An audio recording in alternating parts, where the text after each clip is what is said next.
I'd like to introduce my guest, Orphan Red. Hi, everyone. I don't get paid for this. I do this because I believe in spreading truth and because I enjoy making videos and sharing myself with people and entertaining people. And I think that this is an important topic. And so I spend a lot of time on my videos and then I put them out there. All right, Sasha, Yes. let's get down to business. This mixer thing, overall, first question, you're happy how everything was with the mixer in Seattle? I had a great time at the mixer, yeah. Mark Sargent did a good job hosting the gathering. He did a really wonderful job hosting the gathering. Everyone had the chance to sit down, chat with him, chat with each other.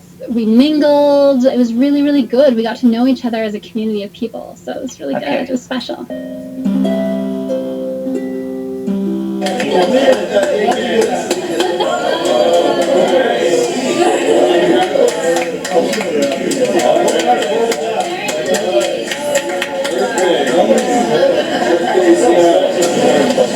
This one?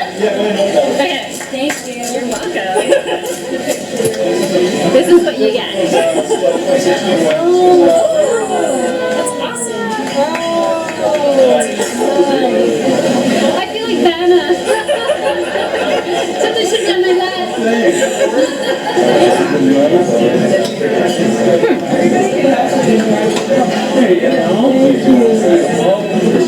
There's two families here that have small kids, and so I'm giving out 2 small T-shirts. This is what they say. That one. And that one right there. It's very nice for the children. Yeah, well, they weren't for the children. They were originally for Patricia because she's that small. So we're giving them away to the kids. Because Patricia doesn't wear anything that's not made with actual gold sequins. What inspired this outfit that you're wearing? Sorry? What inspired this outfit? Because this is my Orphan Red princess dress. And I wore it in the satellite videos, which were the first videos that I did that were really about the flat earth, and they're really the ones that took off. So you also have like some kind of little girl pink dress? I think it's girlish. I don't think it's little girl. Mostly I listen, I don't watch, so that's why I don't remember. But yeah, I do this. I think that it's sad that in order to be taken seriously, we have to de-emphasize our femininity. And so I'm trying to say, just because I'm curvy, just because I like girly things, it doesn't mean I'm not smarter than the average science guy that you're willing to listen to and follow into oblivion. So that's kind of my ethos, let's break the mold and say we can be however we want to be and judge my ideas instead of my dress or my cleavage or whatever else, right? So that's why I wear the princess dress.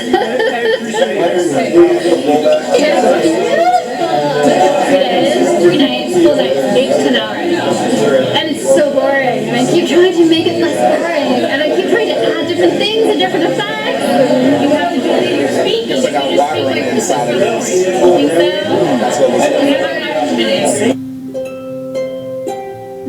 Now, I want to talk about the dress. Yes. Okay, some people might not understand why you would wear the dress. They might say it symbolized Disney, Illuminati, some kind of symbolism. What do you have to say about that? When I first made my Satellites Don't Make Sense video, I had a tiny channel. My viewers were mostly my cousins, my aunts, a few of my friends. So it was basically my family, especially my cousins. My cousins are all kind of, my age group, and we're all funny, and a lot of them are involved in theater and that kind of thing. I have fibromyalgia, so I had lost everything. I got sick when I was in the middle of doing a master's, and I had to quit because I was too sick. My life had kind of fallen apart because of this illness. I was really, really isolated, and I was really lonely. And my cousins and I, we all live in different cities, and my friends and I all live in different cities. So I started making these videos as a way to connect with them, to amuse them, and to keep myself happy and to give myself something to do. And I really was alone looking at this flat earth stuff, and I had watched Mark's Clues and I had watched Math Powerlands, and I was really passionate about this. I was like, this is huge and I can't believe nobody's talking about this. And I made this video and I had this Halloween costume, this princess dress. I wore it in the video. And that was my first flat earth related video. And that was in July of 2015. That was the one that kind of got picked up, and then I did the Distance to the Sun that Mr. Thrive and Survive picked up, and that one really blew up. And so when I did the mixer, because I wasn't going to the mixer as Sasha Cullen, I was going as a mix of Sasha Cullen, but also Orphan Red. And I had, talked to Mark about, like, am I going as Orphan Red? Or am I going as Sasha Cullen? And so I decided I'm going to be Orphan Red to show up, but like then we sit down and then obviously people get to know me as a real person. But so I wore the princess dress that I wore in my first videos and that I wore in my Mandela effects videos. It's a costume that my character Orphan Red wears in the videos that my character Orphan Red does. In the same way that if you go to a Star Trek convention to see someone who's in the Star Trek show and they'll wear their Star Trek outfit for a particular portion of the conference, not all of it, but a portion of it, it's the same idea. So I wore the princess dress because that's my character's costume. It's really that simple. And also because I thought it was, I don't know, it's kind of dainty. All right. So now here comes the boom. After the mixer, there was a situation that happened with you, Mark, and Melody is her name? Yes. Okay. My question is, was that planned ahead before the mixer or during that night? What happened was, here's a bit of the backstory. Mark had noticed that anytime I'm kind of in a more kittenish mood, I tend to bring up Math Powerland a lot. Because Matt Farland, I find he's quite handsome, and he's really passionate and really uninhibited, and those traits make for a fun lover. And so there's this part of me that kind of is intrigued by that. And so Mark likes to tease me about the fact that I kind of have this little like, ooh, I kind of giggle about, oh, Matt Farland is looking kind of hot in his latest video. And so before the mixer, he and I were talking, there was a possibility that Matt Powerland was going to show up for the mixer because Jennifer Forbes was coming out from California. There was some discussion that maybe Marmar Queen would show up. And so people were like, oh, well, if they drive up, maybe Math would kind of come up with them. And so Mark was teasing me like, oh, I better not catch you sneaking into Matt Powerland's room after the mixer. And I kind of responded like, oh yes, it's more likely that Math and I will sneak into your room after the mixer. And from that, he and I were joking around and teasing. And so then there was also, on the side of this, Mark had told me that he would let me interview him after the mixer or during kind of while I was down there to do an in-person one-on-one interview with Mark Sargent, right? So I brought my camera, I brought my equipment, my microphone, all my stuff. And so here's the thing. So then when I was talking to Mark about the kind of the style of the interview, again, there's this idea of, shall we do it Orphan Red meets Mark Sargent, or should I just do like a Sasha Cullen vlog type where it's me that's interviewing Mark Sargent? Because Christmas time, I had done a Orphan Red meets Mark Sargent video, and some people really hated it, right? I was all giggly, and Mark was all kind of nervous, and people didn't like it. And so we were kind of debating, okay, well, should I do kind of the Orphan Red giggly character, or should I kind of just be more serious? So we kind of decided, okay, well, we'll do kind of a flirtatious kind of cross between the two. We won't do it as Orphan Red-ish as the Christmas one, because people didn't really like that. But we won't do the straight, serious Sasha because that might be boring. So we'll just do kind of a flirtatious thing. So then I Skyped with Patricia, and I messaged Patricia to say, look, Mark and I are talking about doing this interview, and it's going to be kind of flirtatious, and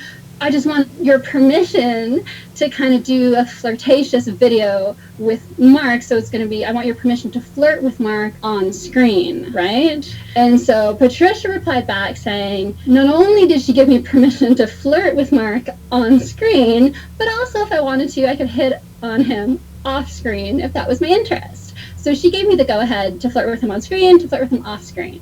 And so I said, okay, great. And I clarified to Patricia, I said, look, I just don't want any hurt feelings after the fact. If you see this video and I'm flirting with Mark, I just want us to kind of make it clear, is that okay with you? And so she was like, yeah, it's totally fine. Flirt with him on screen, flirt with him off screen. And she said to me, he's not my boyfriend, he's single. It's really okay, whatever happens. Went to the mixer, and then I had set up my camera and all my stuff in his room so that after the mixer we could go and videotape this post-mixer interview. During the mixer, I hit it off with Melody. At the end of the mixer, I was tired. I wanted to go change for the interview that I was going to do with him. And so I left before he did, and I just told him, okay, I'll just meet you back in your hotel room, and I'll have it all set up, and I'll be wearing kind of something different.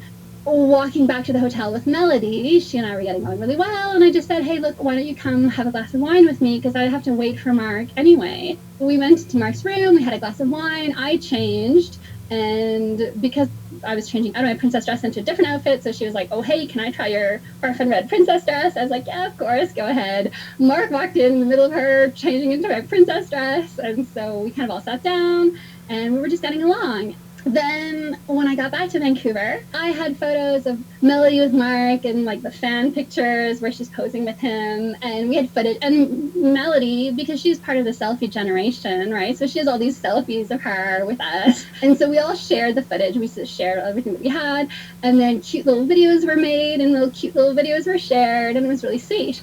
Then what happened was, Patricia's followers, who don't understand the difference, I guess, between the character and the person, they saw the video and they misunderstood the difference between the Patricia and Mark secret show, secret flirtation, and the fantasy that Mark and Patricia were secretly in love or maybe even married behind the scenes, and the reality of it, right, which is that they're friends. And so they started sending Patricia messages saying, oh my God, Mark, the scumbag, how could he treat you like this? How could he cheat on you? How could he betray you?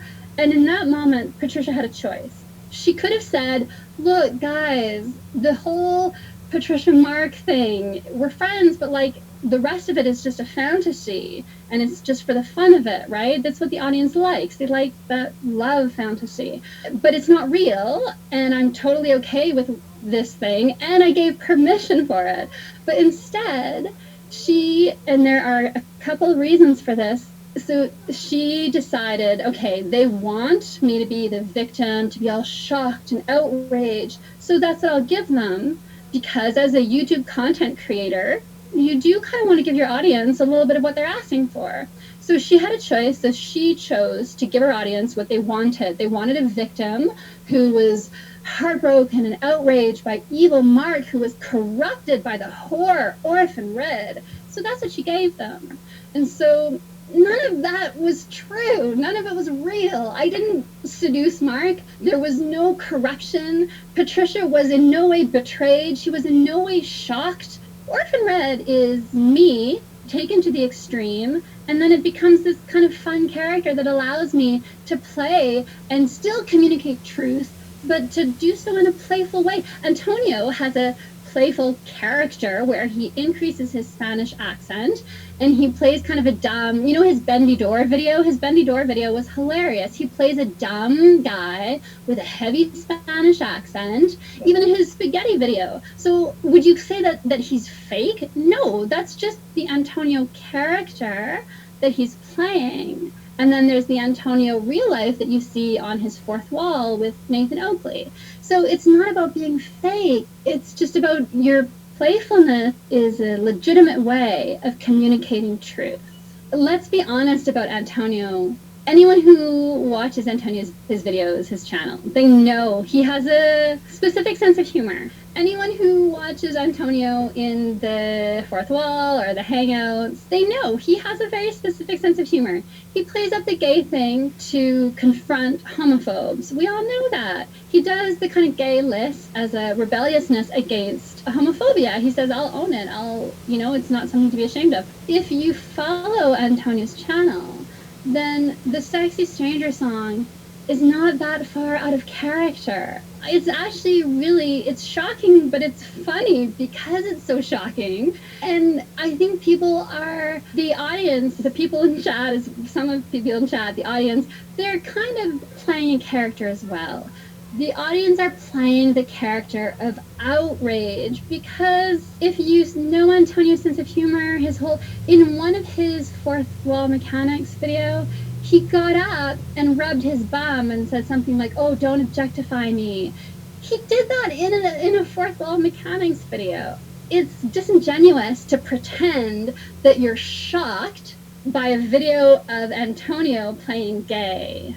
Some people don't have the education in engineering that Bob has, Bob from Globebusters. Or maybe they just don't have the intellectual capacity that Bob has. So they can't evaluate that information. So what they do is they trust Bob. They get to know him, they figure out, is he smart, does he know what he's talking about? Does it seem like he knows what he's talking about? They can't for themselves. Not everyone is going to take the time to go get an engineering degree. And not everyone has the ability to. And so at some point, you have to trust people who know more than you to help you get the information, right? I don't know as much as Bob does. So sometimes, when he's talking, I'm like, oh, I didn't know that. I trust that he's telling the truth because I feel like I know enough about him to think, yeah, okay, he's a straight up guy. And so in terms of references for engineering related issues, he would be my leader for that. I look to him to tell me, is that true, Bob? Is that plausible? Bob, what do you think about this information about phase conjugates? Do you think that sounds right or not? And I accept his leadership in that topic because I don't have time or interest to go get an engineering degree. And so in that sense, yes. And people who are devoted to Patricia are treating her as a thought leader. If she says this is cool and this is not, then some of them will say, oh, okay, I don't know enough to know if that is cool or not, but if you say it is, then I'll trust that. That's leadership. And I think that we can pretend that we don't want leaders, but we all choose leaders in our lives, and that's okay. That's not a bad thing. And I think it's an efficient way. It's one thing to say, I will turn to Bob if I'm not sure about an issue having to do with how far you would expect ham radio waves to travel before they get diffuse. I would trust him.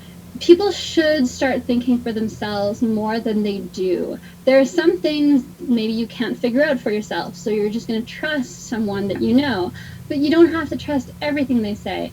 I look at the Occupy Wall Street movement. I had such high hopes for it. But then they couldn't agree on a leader. They didn't want a leader. And so there were all these factions. And no one spoke for the group because they didn't want a leader. And so there was no one to negotiate with the police. There was no one to negotiate with the media. It was just a free-for-all. And it fell apart.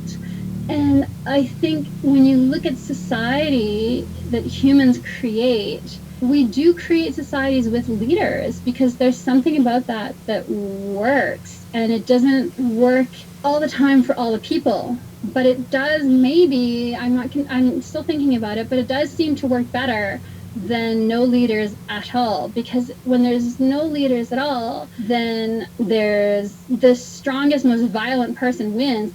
There are people like you in the community, and there are people, Victoria, there are people, Joey Roca, there are people in the community that are so special and wonderful, and they're so good. And I think that they are the ones that remind me, yeah, there are some really good people in this community, and that's what makes it worthwhile to stay, to keep making videos, to keep being involved.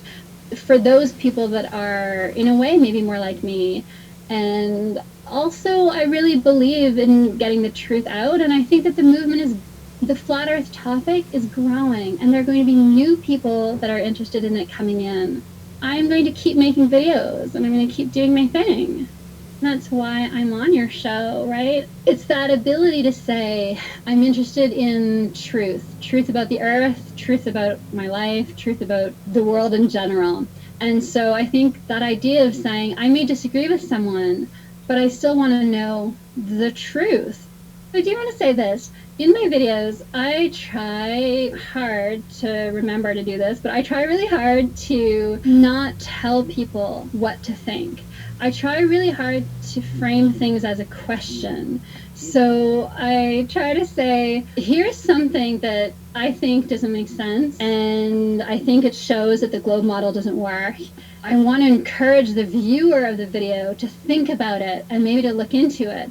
But I try really hard not to say, this is what it is. So for example, in my NASA STARS video, I talked about how you have a blind spot in the back of your eye. You do actually have like a focal area, the fovea, where it's actually sharper, and then you have the blind spot a little bit lower into the left. That's a lot of detail that is unnecessary, because I don't want to get caught up in the detail to try to prove something to you and to try to tell you what to believe. So I'm just kind of giving you this general idea of there's some things about vision that lead to this idea that maybe what we're being told doesn't seem right. And I want to encourage you to think about it for yourself. And part of the ditzy, kind of giggly Orphan Red character is exactly that. It's to not be confrontational. And it's to say, look, if this ditzy character is thinking about this and asking questions that you haven't even asked yourself, that you've just accepted, then hey, maybe there's something wrong with that. Maybe you should also be asking those questions. I'm not here to tell people this is truth, or you should believe this. That's not my role. There are other flat earthers who do a really good job of that. That's not my intention. I'm just here to say, ask yourself these questions, guys, because science is telling you stuff and it doesn't really seem to be plausible. Personally, I don't think the globe model is truth at all. I know that the globe model doesn't make any sense. I just don't see it as my particular channel's job to tell people what to believe. I just want to ask people to think about things for themselves. That's all I'm trying to do with my videos, is just encouraging you to think for yourself.